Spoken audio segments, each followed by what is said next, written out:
শারীরিক অবস্থার ক্রমেই অবনতি হওয়ায় ইরানের কারাগার থেকে হাসপাতালে পাঠানো হয়েছে শান্তিতে নোবেলজয়ী মানবাধিকার কর্মী নার্গিস মোহাম্মদীকে।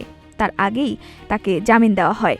এই মানবাধিকার কর্মীর পরিবার পরিচালিত ফাউন্ডেশন গতকাল রোববার জানায়, অসুস্থতার কারণে সাময়িকভাবে কারাগারের বাইরে থাকার অনুমতি পেয়েছেন নার্গিস।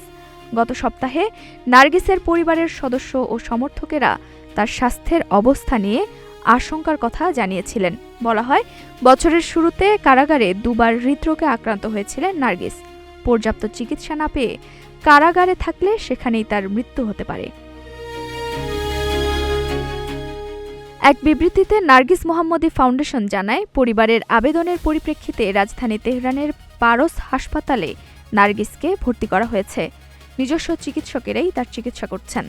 ফ্রান্সের প্যারিসে থাকা নার্গিসের স্বামী সপ্তাহান্তে এক বিবৃতিতে জানান, নার্গিসের সার্বিক পরিস্থিতি অনুকূলে নেই, তার শারীরিক অবস্থা এখনও অস্থিতিশীল।